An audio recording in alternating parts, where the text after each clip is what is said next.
Ya, Shalom, selamat pagi semuanya.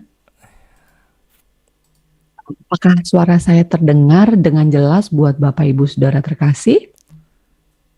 Jelas ya? Oke, akan jempolnya coba semuanya. Oke, yang mantap. Puji Tuhan, Shalom sekali lagi. Terima kasih untuk kesempatan yang diberikan oleh Bapak Gembala, Bapak Pendeta Thomas ya. Terima kasih Pak untuk kesempatannya, juga untuk semua para leader dan semua para jemaat terkasih dan kita semua yang ada di doa pagi ini, morning blessing ini. Puji Tuhan, uh, sungguh bersyukur. Saya jadi ingat juga gitu karena ini kan selama ini online service gitu ya.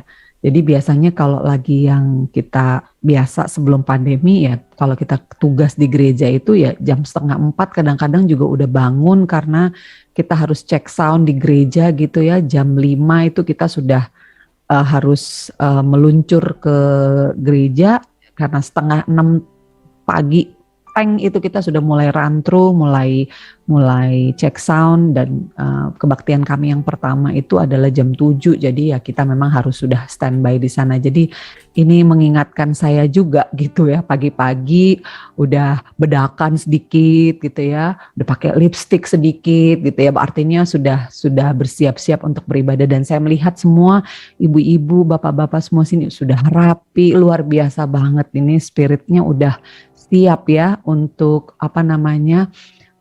memuji dan menyembah Tuhan, juga menerima yang terbaik dari Tuhan.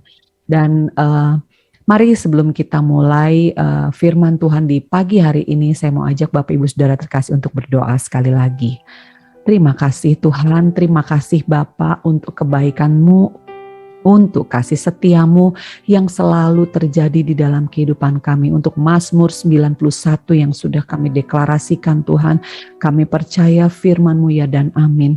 Tuhan, kami anak-anak-Mu, umat kesayangan-Mu, milik kepunyaan-Mu Tuhan, kami datang di hadapan-Mu pada pagi hari ini. Kami ingin Tuhan mendengarkan apa yang ingin Kau sampaikan buat kami, dan biarlah buat kami semua yang mendengar maupun hamba juga Tuhan yang berkata-kata, biarlah Engkau mengurapinya, sama-sama kami dijamah sama Tuhan, sama-sama kami dikuatkan kembali oleh Tuhan, sama-sama kami disegarkan. Terima kasih Tuhan, sehingga pada musim-musim ini kami terus tetap berbuah-buah. Dalam musim-musim ini kami tetap terus kuat Tuhan di dalam Engkau. Kami sungguh mengucap syukur Tuhan, dan kami serahkan seluruhnya ke dalam tangan-Mu. Dan kami percaya Engkau bekerja dengan dahsyat di atas kehidupan kami.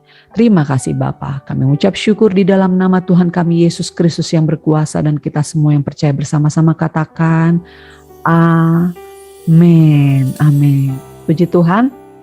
Mungkin saya mau sharing dari sebuah ayat yang sudah sangat sering Bapak Ibu baca sehari-hari ya. Ini juga menjadi pasal Mazmur 91 tadi yang Bapak Ibu yang kita semua deklarasikan bersama-sama.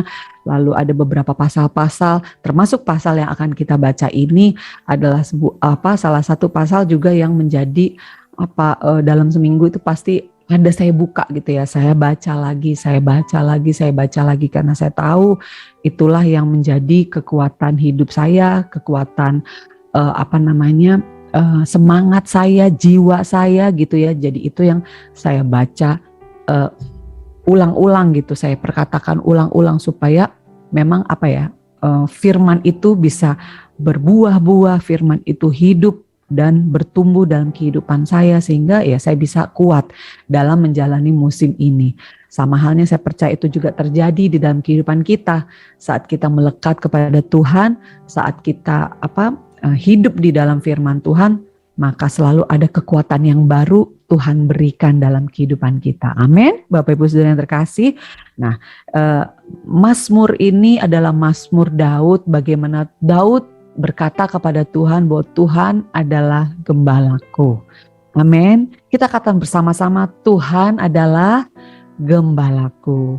Di bumi ini, di gereja kita mungkin Pak Thomas sebagai gembalanya gitu ya, untuk para gereja di Father's Love di Pontianak. Tetapi untuk kita secara korporat, semua umat manusia, kita punya gembala yang luar biasa, yaitu Yesus Kristus Tuhan. Amin.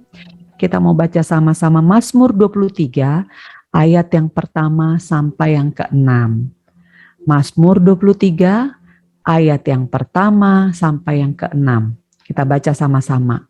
Ya, 1, 2, 3. Mazmur Daud. Tuhan adalah gembalaku, takkan kekurangan aku. Ia membaringkan aku di padang rumput yang berumput hijau. Ia membimbing aku ke air yang tenang. Ayat 3. Ia menyegarkan jiwaku. Ia menuntun aku di jalan yang benar oleh karena namanya. Sekalipun aku berjalan dalam lembah kekelaman, aku tidak takut bahaya, sebab Engkau besertaku. Gadamu dan tongkatmu itulah yang menghibur aku. Engkau menyediakan hidangan bagiku di hadapan lawanku. Engkau mengurapi kepalaku dengan minyak, pialaku penuh melimpah. Ayat yang terakhir, ayat ke-6, kita baca sekali lagi sama-sama ya. Kebajikan dan kemurahan belaka akan mengikuti aku seumur hidupku, dan aku akan diam dalam rumah Tuhan sepanjang masa. Sekali lagi kita baca ayat ke-6. 1, 2, 3. Kebajikan dan kemurahan belaka akan mengikuti aku seumur hidupku, dan aku akan diam dalam rumah Tuhan sepanjang masa. Kata-kata aku, kataku boleh kita ganti dengan nama kita masing-masing. Kita baca sekali lagi, tapi kata aku dan ku kita akan ganti dengan nama kita masing-masing. Amin. 1, 2, 3. Kebajikan dan kemurahan belaka akan mengikuti Sari seumur hidup Sari, dan Sari akan diam dalam rumah Tuhan sepanjang masa. Amin. Amin. Pasal ini ditulis oleh Daud ya, seorang tokoh yang luar biasa. Selalu tokoh yang kita baca ini benar-benar ceritanya itu dahsyat banget dalam perjalanan hidup dia, dalam dari dia masa remaja, masa kecilnya dia sampai dengan dia menjadi raja yang paling dahsyat, raja yang besar di bangsa Israel. Dan Daud ini sungguh luar biasa. Kita bisa baca kisahnya di kitab yang lain bahwa pada saat Daud harus mengantarkan makanan untuk kakaknya yang berperang, maka dia mendengar Goliat ya, pahlawannya orang Filistin itu teriak-teriak menghina Allah Israel. Dan pada saat itu Daud gak terima, Daud marah banget. Daud betul-betul terusik ya gitu mendengar Goliat mengolok-olok Allah Israel. Jadi merendahkan Allah Israel. Daud sangat marah sekali sehingga dia berkata bahwa aku akan melawan Goliat, akan melawan pahlawan orang Filistin, dan dia nggak takut. Dia bilang aku akan membunuh Goliat. Ceritanya kira-kira seperti itulah. Dan waktu dia katakan seperti itu, Saul mempertanyakan gitu ya. Saul mempertanyakan, apakah kamu bisa gitu. Bahkan mau diperlengkapi dengan baju perangnya. Daud bilang itu kebesaran gitu ya. Nanti kalau saudara baca itu kisahnya. Nah, saya nggak perlu pakai apa-apa, saya cuma perlu ketapel ini dan saya percaya saya berperang, saya mengalahkan dia di dalam nama Tuhan Allah Israel. Dan singkat cerita, di kisah itu hanya dengan batu kali dan ketapelnya, maka Daud dengan sekali lempar saja, Daud sudah bisa merubuhkan Goliat seketika itu juga. Dan kita lihat di akhir ceritanya bahwa kemenangan yang besar diperoleh oleh bangsa Israel pada saat itu. Dan inilah yang saya melihat, saya baca ya kembali Mazmur 23. Seorang raja yang besar, seorang raja yang luar biasa, tapi di Mazmur 23 dia tidak menggambarkan dirinya atau kekuatan dirinya. Bahkan kalau kita boleh bilang sebelum Daud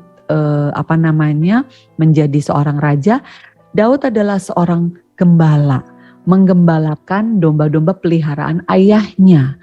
dan domba-dombanya itu betul-betul saya yakin dan percaya karena hari-harinya Daud itu adalah sebagai seorang gembala dari domba-dombanya, maka saya yakin Daud itu sangat mengenal, tahu banget, oh ini yang rada kurusan, ini namanya ini. Oh yang rada lebat banget ini bulunya si ini, atau yang kakinya rada ada pincang sedikit, atau yang kurus yang mana, dia bisa tahu nama-namanya gitu ya. Dia sangat mengenal nama-namanya.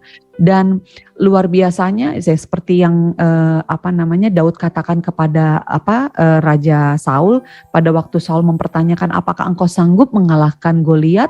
Di 1 Samuel 17 itu dikatakan Daud bilang bahwa hamba ini biasa mengembalakan kambing domba gitu ya di padang gitu. Dan apabila singa, beruang datang, musuh-musuh itu datang, maka aku akan berperang melepaskan domba-domba itu, aku akan merobek katanya gitu ya, aku akan menyerang, aku akan menangkap, memegang janggutnya dan aku akan membinasakannya. Jadi luar biasa banget gitu. Emang spiritnya Daud itu spirit seorang penjaga, seorang yang berani berperang, yang berani menyerahkan nyawanya, mempertaruhkan apapun juga demi keselamatan domba-dombanya. Itu yang Daud kerjakan di masa hidupnya, di masa kecilnya dari dia muda sebelum Tuhan mengangkat dia, sebelum Tuhan menyuruh Samuel untuk mengurapi Daud. Itu yang hari-hari dilakukan Daud, dan domba-dombanya Daud itu selalu tidak pernah kekurangan, tidak pernah celaka, tidak pernah letih lesu. Kenapa bisa kita katakan seperti itu? Karena Daud menggambarkan apa yang dia lakukan terhadap domba-dombanya itu. Daud seorang manusia saja sanggup melakukannya itu untuk domba-dombanya. Apakah lagi Tuhan Allah kita yang dahsyat, dia sanggup melakukannya jauh lebih baik dari apa yang manusia bisa lakukan, seperti Daud ya gitu. Jadi Daud ini menggambarkan Tuhan sebagai gembala yang sangat-sangat luar biasa. Daud mengerjakan tugasnya dengan sangat baik, tidak pernah istilahnya kita dengar juga ya, maksudnya kita baca gitu dia dikomplain sama bapaknya gitu ya, karena kenapa nih Daud males atau domba-dombanya jadi berantakan, jadi hilang dan lain sebagainya. Tapi dikatakan di situ, diceritakan bahwa Daud itu betul-betul mempertahankan dan betul-betul excellent dalam mengerjakan tugasnya. Daud bisa melakukan hal itu semua dengan baik, dan Daud tahu kalau dia pun bisa melakukannya dengan baik, maka Bapaknya sendiri yang luar biasa itu, yaitu Allah orang Israel, adalah Allah yang sanggup mengembalakan umatnya. Termasuk juga saya mengambil inti dari pembacaan ini bahwa ketika kita berserah kepada Tuhan, ketika kita memang adalah domba-domba milik kepunyaan dari Tuhan, maka Tuhan sendiri yang akan bertanggung jawab atas kehidupan kita. Tuhan sendiri yang akan mengambil alih. Daud melihat, karena Daud tahu banget kehidupan dia, juga dinamika kehidupan Daud ya. Kalau kita baca ayat firman Tuhan, pasal-pasal di kitab 1 Samuel, 2 Samuel gitu ya, dinamika Daud sebagai seorang raja. Dari dia muda, dia mengalami yang namanya dikejar-kejar, dia harus melawan Goliat, bahkan dia harus menggembalakan kambing domba, dan sampai dia menjadi seorang raja, dia harus dikejar-kejar, difitnah, bahkan dia difitnah oleh anaknya sendiri ya, Absalom gitu ya, pemberontakan anaknya. Begitu luar biasa dinamika kehidupan yang dialami Daud, sehingga Daud pun juga merasa meskipun satu sisi dia sebagai seorang gembala yang baik, dia sanggup menjaga domba-dombanya, tetapi di sisi lain dia pun bisa melihat kelemahan-kelemahan yang dilihat dari domba-domba peliharaannya. Dia bisa mengambil itu sebagai layaknya hidupnya. Kenapa bisa kita katakan seperti itu? Kita bisa melihat ya ciri-ciri dari seekor domba. Ya, di Alkitab itu ada sekitar 200 kali kurang lebih gitu ya, Tuhan itu mengibaratkan kita sebagai seekor domba. Jadi saya pengen tahu juga kenapa sih kok contohnya sebagai seorang seekor domba gitu ya. Nah, yang kita tahu bahwa ada beberapa contohnya, misalnya Daud menggambarkan dirinya juga sebagai, dia membayangkan atau melihat dirinya tuh ada di domba-domba itu. Kenapa? Domba-domba itu kalau domba itu paling nggak bisa stres, dia nggak bisa dalam menghadapi tekanan. Begitu dia dalam menghadapi tekanan, maka domba-domba itu akan segera lari kocar-kacir gitu ya. Nah, itu yang Daud lihat ketika dia mengembalakan domba-dombanya. Waduh, domba-dombanya ketika mulai ada serangan datang, maka dombanya bisa kocar-kacir, bisa panik gitu ya. Dan butuh seorang gembala untuk bisa mengarahkan, untuk bisa menjaga, untuk bisa melindungi sehingga mereka tetap merasa aman. Lalu domba-domba juga kita melihat keterbatasan domba itu mudah sekali ketakutan gitu. Jadi mereka juga nggak bisa tuh kalau kelihatannya nggak nyaman, tempatnya nggak nyaman, gelap dan segala macam, dia nggak bisa beristirahat dengan baik. Itu sebabnya ada ayat tadi yang kita bacakan bahwa Tuhan Ia membaringkan aku di padang rumput yang hijau gitu. Dia menyegarkan jiwaku gitu ya. Jadi benar-benar Daud melihat kebutuhan domba-dombanya itu untuk berada di tempat yang baik, tempat yang tenang gitu. Sama halnya domba itu soalnya nggak bisa, dia panik, dia nggak bisa dalam tekanan dan dia gampang ketakutan gitu. Domba itu nggak bisa melihat jauh. Domba itu hanya bisa melihat, dia punya dua dimensi, nggak seperti kita bisa melihat sejauh mata memandang. Kalau domba itu hanya deket aja, 2-3 meter aja gitu, dia nggak bisa melihat jauh lebih dari itu. Maka itu dia perlu seorang gembala yang bisa menggembalakan, mengarahkan, menunjukkan jalan gitu. Domba juga kakinya kecil banget ya, nggak seimbang dengan badannya, bulunya gitu. Domba kakinya kecil, jadi kalau dia kesenggol, kalau dia jatuh, dia nggak akan bisa bangun sendiri. Nggak akan bisa, dia udah tergeletak aja. Jadi butuh seorang gembala untuk menaikkan kembali, untuk membangunkan dia kembali sehingga dia bisa berjalan dengan baik. Jadi ada beberapa gambaran-gambaran yang Daud bisa lihat. Pastikan Daud ya sambil menggembalakan pada saat Daud menggiring mereka, menuntun mereka. Daud bisa membaca apa yang terjadi, apa yang dialami atau sifat-sifat dari domba-domba peliharaannya. Dan itu ternyata dia dapati di dalam dirinya. Daud sebagai seorang raja, meskipun dia seorang raja, dia mengalami banyak hal dalam hidupnya. Dia pernah dalam masa mudanya dilupakan oleh orang tuanya. Ya kan, waktu Samuel nyari siapa lagi yang bisa aku urapi, bapaknya sampai lupa punya anak. Ada satu anak yang kecil, masih muda, yang selalu dipercayakan mengembalakan domba. Bapaknya lupa loh gitu. Bayangin kalau di zaman sekarang orang tua kita melupakan kita, pasti anaknya sakit hati banget gitu ya. Dilupakan, nggak dianggap gitu ya, nggak dipandang gitu ya. Artinya tidak dimasukkan hitungan gitu. Padahal itu anaknya juga. Jadi ada rasa-rasa juga, mungkin Daud juga mengalami rasanya mungkin dilupakan. Lalu Daud juga harus dikhianati oleh anaknya. Daud harus dikejar-kejar Saul, diintimidasi, mau dibunuh. Banyak hal yang mengancam hidupnya. Daud merasakan itu dan Daud melihat itu pada saat dia melihat domba-dombanya. Itu sebabnya di pasal 23 ini Daud menggambarkan dirinya sebagai seekor domba. Walaupun dia seorang raja yang besar, dia seorang yang diurapi Tuhan, tapi dia tetap mengaku, menyatakan dirinya bahwa dia adalah hanyalah seekor domba yang penuh dengan kelemahan, yang rentan, yang tanpa seorang gembala maka dia tidak akan bisa berbuat apa-apa.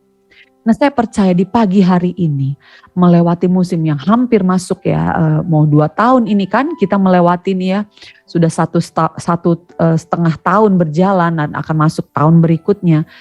Saya percaya bahwa kita semua perlu untuk kembali merenungkan atau mengambil pelajaran dari Mazmur 23 ini, bahwa kalau Daud bisa mengerjakan tugasnya dengan baik untuk mengembalakan domba-dombanya.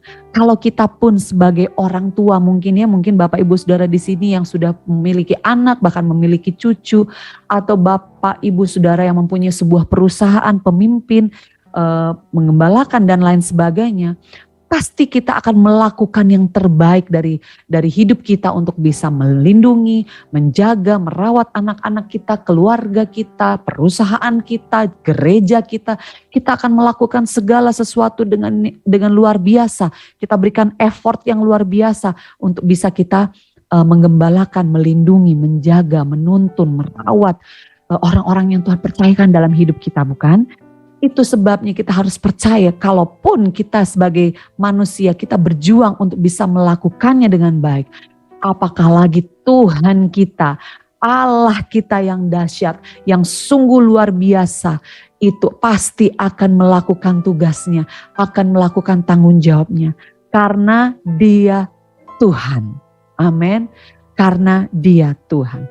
Nah, ada beberapa hal, singkat saja, ada beberapa hal yang kita bisa belajar dari apa yang dilakukan Daud pada saat dia menggambarkan atau mengatakan dirinya sebagai seekor domba. Ya, yang pertama, Daud mengerti dan menikmati kepuasan di dalam Tuhan. Daud sangat mengerti dan menikmati kepuasan di dalam Tuhan. Kita hidup di saat-saat di mana kita ini dalam masa susah ya, masa yang penuh tantangan. Dan kita juga hidup di masa yang dimana penuh dengan tuntutan ya, discontent society, dimana kita itu benar-benar hidup kita itu artinya sedang ingin menunjukkan sesuatu gitu ya. Nah, kita bisa ngelihat sekarang sosial media, apabila tidak dipergunakan dengan baik, maka sosial media itu akan menjadi racun yang tidak baik buat kita, baik kita sebagai pengguna, pemakai, pemilik sosial media, maupun kita yang orang-orang yang penikmat gitu ya, istilahnya melihat gitu sosial media. Banyak sekali tuntutan dan sehingga orang tidak bisa apa adanya gitu. Karena apa? Ingin menampilkan sesuatu yang baik gitu ya. Dan Daud melihat ini di domba-dombanya, mereka itu melihat, mengerti dan menikmati kepuasan di dalam Tuhan. Kita sebagai domba-dombanya Tuhan, kita harus tahu menempatkan kenikmatan, kepuasan kita itu di mana. Bukan di hal-hal yang lahiriah, bukan di sosial media, bukan hal-hal yang perlu kita tunjukkan kepada orang sehingga kita harus berpura-pura. Tetapi kita betul-betul bisa mengerti dan menikmati kepuasan di dalam Tuhan itu bukan karena pencapaian kita, bukan karena harta yang kita miliki, bukan seberapa besar jemaat yang kita miliki, bukan seberapa besar pangkat jabatan yang Tuhan kasih buat kita, tetapi kenikmatan, kepuasan kita hanya ada di dalam Tuhan. Amin. Hanya ada di dalam Tuhan. Karena kenapa kita katakan di dalam Tuhan saja? Karena semua apa yang ada di dunia ini terbatas. Semua yang ada di dalam dunia ini punya waktu. Sama halnya kalau kita mempunyai jabatan sebagai seorang presiden ya, presiden kita. Dia dikatakan setelah dia tidak menjabat lagi sebagai seorang presiden atau sebagai seorang menteri, maka setelah dia selesai menjalankan tugasnya dia sebut mantan presiden gitu ya. Artinya tidak menjabat lagi gitu. Selalu ada batasnya ya kan. Lalu misalnya ya, kita berusaha, mungkin para ibu-ibu gitu ya, berusaha menampilkan kalau kita foto maunya muda terus gitu ya, maunya halus terus gitu, mukanya kenceng terus ya, makanya pakai filter macem-macem ya, filter tuh banyak banget sampai bingung, ini filter yang mana gitu ya, yang bisa pokoknya kelihatan muda. Padahal ya namanya juga kita sudah tambah umur ya, pastilah ya otomatis ada keriput-keriput ya, ada spruten-spruten, ya itu biasa, itu memang normalnya seperti itu. Tapi karena tuntutan kita jadi seringkali kayak merasa nggak puas, nggak percaya diri, gimana caranya gitu. Karena kita menaruh kepuasan kita kepada hanya wajah kita, rupa kita, hanya supaya dibilang orang, oh iya cantik ya gitu. Tapi habis itu kalau orang nggak memuji kita jadi nggak merasa puas, nggak merasa konten, nggak merasa utuh gitu. Jadi kita menaruh kepuasan dan kenikmatan kita hanya di hal-hal yang bisa terbatas. Tapi Daud mengerti bahwa kenikmatan, kepuasan dia hanya ada di dalam Tuhan. Amin. Saya percaya seluruh jemaat Father's Love Church ini juga dan semua siapapun saudara yang ada di Morning Blessing pagi hari ini, kita mau selalu setiap hari kita meskipun keadaan tidak seperti apa yang kita inginkan saat ini, tapi kita mengerti dan merasa puas hanya ada di dalam Tuhan kita. Amin. Kebahagiaan kita yang sejati ada di dalam Tuhan kita. Amin. Saudara, yang kedua, Daud meyakini jaminan yang diberikan dalam hidupnya. Daud mengerti persis, karena apa? Daud sendiri itu betul-betul berjuang untuk domba-dombanya. Daud sendiri memperjuangkan, bahkan memberikan nyawanya. Dia bertarung dengan bahaya. Dia pokoknya apapun dia kerjakan asal domba-dombanya selamat. Dia melewati lembah gitu ya. Dia melewati harus tebing-tebing mungkin yang curam, karena kan mungkin di daerah-daerah sana di padang belantara mereka mungkin ya ada tempat-tempat memang yang tandus, ada tempat-tempat yang batu karang gitu yang tidak ditumbuhi oleh rumput.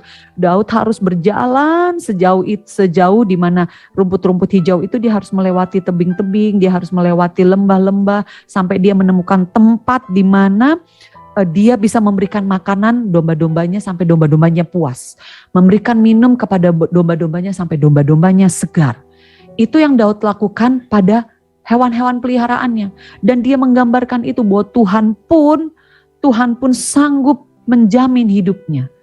Tuhan sanggup memberkati hidupnya. Tuhan sanggup memulihkan hidupnya.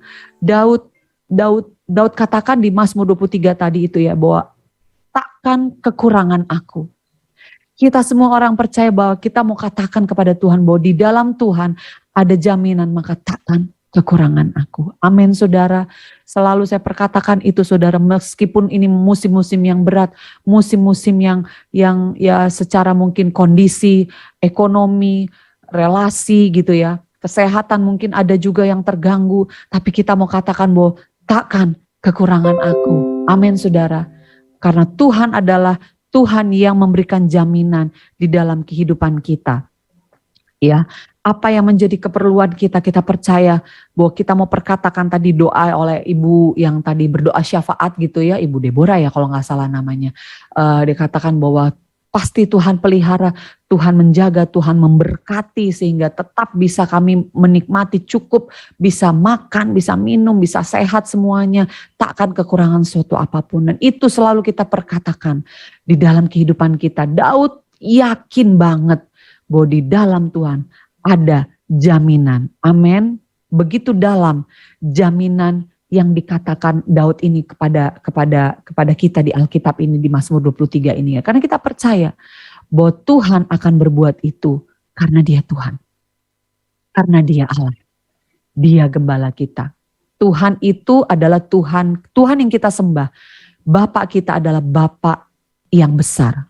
Bapa yang berkarakter, artinya gini, karakternya Tuhan itu karakter yang sangat luar biasa. Dia Allah, keilahian Dia, kedahsyatan Dia, kemahaagungan Dia, kemahamuliaan Dia, kemahadahsyatan Dia, itu menjamin kita. Karena dikatakan tadi ada di ayat, di Mazmur 23 ini, di ayat yang ke-3. Ia menyegarkan jiwaku, Ia menuntun aku di jalan yang benar oleh karena namanya. Percayakah saudara bahwa oleh karena namanya, kita semua di Morning Blessing ini layak untuk dijamin oleh Tuhan. Oleh karena namanya. Jadi Tuhan tuh memelihara Bapak Ibu Saudara terkasih, memelihara kita semua, saudara dan saya, itu karena namanya. Karena reputasinya, karena Dia Tuhan. Pasti Dia menjamin hidup kita. Amin. Daud mengerti persis bahwa Tuhan akan bertanggung jawab atas hidupnya oleh karena namanya. Dia akan menuntun kita oleh karena namanya. Dia akan memberikan kita makan oleh karena namanya. Dia akan memulihkan, menyembuhkan kesehatan kita oleh karena namanya. Karena Dia Tuhan yang sanggup melakukan itu. Amin saudara. Kita percaya seperti yang Daud lakukan dalam hidupnya, bahwa dia meyakini jaminan yang Tuhan berikan dalam hidupnya. Yang ketiga, Daud memiliki keberanian. Daud berani sekali. Dikatakan di ayat keempat, sekalipun aku berjalan dalam lembah, aku tidak takut bahaya. Ya Daud karena hari-hari sudah dia lewati seperti itu dan terbukti Tuhan pelihara hidupnya, Tuhan jaga, Tuhan tuntun. Itu sebabnya Daud tidak takut. Mungkin saya jujur sebagai manusia pun, saya pun selalu kadang-kadang diserang pikiran itu ya, untuk merasa takut, merasa depresi. Seperti kehidupan saya, seringkali mungkin di sebelum pandemi, saya bisa terbang ke sana kemari mengajar, ya saya bisa nge-geek ya sama teman-teman gitu. Secara hidup saya dari musik ya, dunia musik gitu. Seringkali dalam seminggu itu pasti saya pergi gitu ya. Saya latihan, saya recording dan lain sebagainya. Saya mengajar gitu ya untuk tim Praise and Worship. Jadi banyak hal yang bisa saya lakukan yang selalu saya ketemu dengan orang gitu. Tapi di saat-saat ini betul-betul kadang-kadang saya merasa juga gitu. Ada sesuatu yang secara psikis juga saya tahu saya terganggu gitu. Secara psikologi saya ngerasa ada sesuatu yang diambil dalam hidup saya gitu. Jadi kadang-kadang saya merasa takut juga, merasa depresi juga. Ini gimana nih kalau pelayanan begini terus gitu ya. Gimana nih kalau wifi, kadang-kadang saya bergumul gitu ya. Ini saya berdoa makanya dari semalam juga, Tuhan lindungi wifi di rumah supaya pada saat saya melayani ini gak ada gangguan. Karena sering beberapa kali Bapak Ibu Saudara terkasih waktu saya sharing atau apa tiba-tiba wifi-nya mati gitu ya. Freeze gambarnya gitu. Suara saya juga gaung-gaung, ngendet-ngendet gitu, terputus-putus. Jadi orang gak bisa mendengarkan. Jadi saya ngerasa kayak rasa gak berdaya gitu. Ada rasa-rasa aduh gimana nih kalau begini terus kan kesian gitu. Gak optimal, merasa tidak bisa melakukan itu dengan maksimal. Tapi Tuhan mengerti, Tuhan tahu persis. Nah Daud tahu persis bahwa banyak hal juga yang dialami dalam hidupnya, tetapi dia mau berani, dia melangkah karena dia tahu Tuhannya itu adalah Tuhan yang besar. Dikatakan sekalipun aku berjalan dalam lembah kekelaman, aku tidak takut bahaya, melewati lembah yang kelam. Yang penuh dengan kegelapan sekalipun Daud tidak takut bahaya, dia katakan seperti itu. Kabar baiknya adalah bahwa di ayat ini dikatakan bahwa kita hanya berjalan melewati lembah. Kita nggak disuruh tinggal di dalam lembah. Percayalah saudara bahwa apapun yang sedang kita alami sekarang, Tuhan nggak mau kita ada di situ terus. Tuhan akan bawa kita. Saya percaya sekali, kalaupun ada keluarga kita yang sakit, ada mungkin kita sendiri yang sakit, atau ada hal-hal secara ekonomi kita sakit, secara hubungan kita sakit, saya percaya bahwa tidak ada yang permanen. Semuanya akan kita lewati. Yang permanen adalah kuasa kasih dari Tuhan kita Yesus Kristus. Karena kita percaya semua yang ada di dunia ini kan punya waktu, temporary. Jadi makanya di sini Daud juga bilang, sekalipun aku tinggal dalam lembah kekelaman, dia nggak bilang tinggal, dia bilang hanya melewati, berjalan. Artinya kita akan lewati masa-masa pandemi ini akan segera berakhir. Amin saudara. Meskipun kita belum tahu kapan, tapi saya mau selalu katakan, Tuhan ini akan berakhir. Tuhan kami percaya ini akan berakhir, akan segera Tuhan gantikan dengan musim yang lebih baik, musim yang akan membawa nama Tuhan dipermuliakan. Nah, meskipun Daud mungkin harus melewati lembah, meskipun saat-saat ini belum kita melihat jawabannya, bahkan kita gak mengerti kenapa sih kita harus mengalami ini, melewati ini. Tapi Tuhan mau kita berani, kita mempunyai iman untuk kita melangkah, tetap memperkatakan sesuatu yang baik dalam hidup kita. Amin saudara, perkatakan terus semua yang baik. Kadang-kadang mungkin orang bilang, gak mungkin lah, namanya juga udah begini hidup saya, emang udah garis hidup saya seperti ini, atau memang ini udah nasib, semuanya nasib, garisan takdir hidup saya. No, kita harus bisa memperkatakan semua yang baik. Firman Tuhan katakan apa yang baik, apa yang manis, apa yang layak atau indah didengar, itulah yang harus kita perkatakan, kita ucapkan. Amin. Dan kita memilih keberanian untuk tetap berjalan bersama dengan Tuhan. Daud katakan bahwa gadamu dan tongkatmu. Kenapa dia katakan gada dan tongkat? Gada dan tongkat adalah senjata seorang gembala di zaman waktu itu untuk pertarungan jarak dekat. Daud nggak pakai ketapel, ya waktu menjaga domba-dombanya dia pakai tongkat, dia pakai gada. Ini senjata jarak dekat, Bapak Ibu Saudara terkasih. Saat ini Tuhan berperang melawan semua yang ada di sekitar kita secara dekat. Kenapa saya katakan secara dekat? Saat ini kita melihat badai COVID, badai resesi ini ya, kita melihat secara dekat. Kenapa? Kita semua mengalami, hampir dari semua kita mengalami dampak dari pandemi ini, terguncang, banyak sisi dari kehidupan kita yang terguncang. Dan artinya kita sedang dalam medan peperangan jarak dekat. Tapi kita percaya gada dan tongkat Tuhan itu selalu ada buat kita. Tuhan akan usir, Tuhan akan pukul kalah segala musuh-musuh kita. Tongkat Tuhan akan selalu menuntun kita saat kita mau lari dari kenyataan, saat kita mau lari dari kebenaran Tuhan. Tuhan bawa lagi tongkatnya, akan membawa kita lagi, membenarkan kita lagi, meluruskan kita kembali. Sehingga kita tetap ada dalam pemeliharaan Tuhan. Kita tetap ada dalam jalur yang Tuhan mau. Amin saudara. Percayalah gada dan tongkatnya. Kita akan melihat pertempuran jarak dekat saudara. Tuhan kasih kuasa itu untuk kita bisa memukul kalah musuh-musuh kita, ketakutan kita. Amin saudara. Takut itu bisa datang setiap kali. Saya pun juga masih merasakan takut. Saya suka berdoa bersama mama saya juga. Mama saya juga suka bilang, aduh rasanya gloomy ya, rasanya nggak sejahtera ya rasanya ini. Tapi kita berdoa lagi, berperang lagi. Mempunyai keberanian. Karena Tuhan sudah memberikan kuasa kepada kita. Amin. Amin saudara. Dan kita percaya, yang keempat, Daud tahu persis. Dia memilih tempat yang terbaik. Daud tahu, mengerti di mana kita harus dekat. Di mana tempat teraman. Yaitu tinggal dekat dengan Sang Gembala. Tidak ada tempat yang paling aman untuk domba-dombanya Daud selain mendekat sama Daud. Tidak ada tempat yang lebih terjaga, lebih nyaman selain berada dekat dengan gembalanya. Daud pelihara kok, Daud kasih makan, kasih minum, bahkan Daud bisa melihat kalau domba-dombanya udah jalan jauh gitu ya. Makanya dia suruh istirahat, dia baringkan. Daud menggambarkan dirinya, Tuhan membaringkan. Saat dia letih pun, saat dia susah, mumet ya, mungkin kita semua lagi ada yang mumet, susah, lelah, kering rasanya. Tuhan tahu, Tuhan baringkan kita. Tuhan kasih kita masa-masa untuk kita juga bisa tenang di dalam hadirat Tuhan. Nah Tuhan ini, Daud ini betul-betul mengerti bahwa tempat yang terbaik, tempat yang paling aman adalah di dalam hadirat Tuhan. Itu sebabnya di ayat yang ke-6 tadi yang kita baca bersama-sama, ayo kita baca sekali lagi.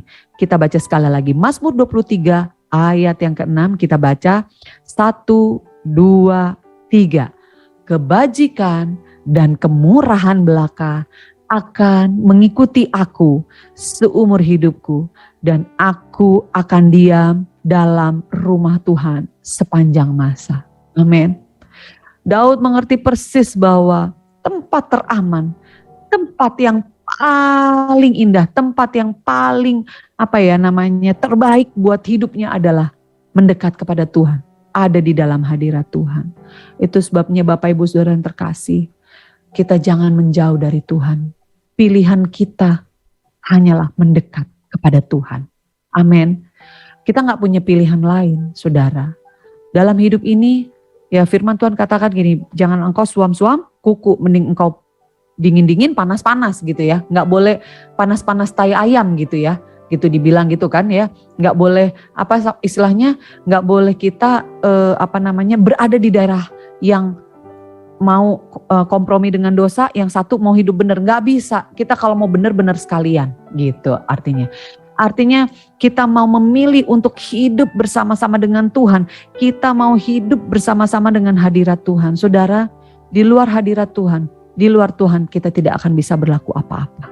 Kita tidak akan bisa mempunyai kekuatan apa-apa. Itu sebabnya kita percaya seperti apa yang Daud katakan, aku ingin tinggal di dalam rumah Tuhan.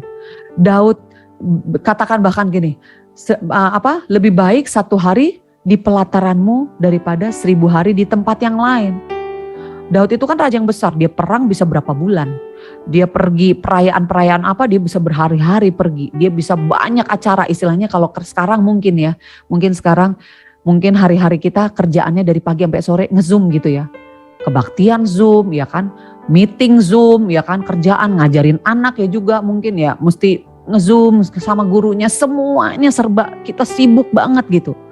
Tapi seperti Daud, dia sibuk banyak perang dan segala macam, tapi tetap pilihannya dia adalah dia mau katakan bahwa 1 hari di rumah Tuhan lebih baik dari 1000 hari di tempat yang lain. Artinya apapun kesibukan kita, apapun yang kita lakukan, semuanya mungkin baik, semuanya mungkin benar, tetapi tidak ada yang lebih indah, lebih dahsyat, lebih luar biasa dibandingkan hadirat Tuhan. Amin. Jangan tinggalkan hadirat Tuhan. Tetap kita minta biar Roh Kudus itu, kita kan bait Tuhan. Tuhan ada di dalam kehidupan kita. Itu sebabnya tetap pelihara, tetap jaga hidup kita, mendekat kepada Tuhan. Itu menjadi pilihan kita untuk kita bisa tinggal tenang. Menikmati musim ini bisa kita lewati, pasti bisa kita lewati dengan baik.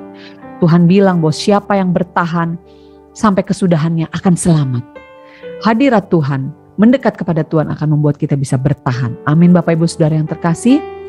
Percaya kita semua akan bisa menjalani hidup kita dengan baik, bersama dengan Tuhan, Gembala yang baik.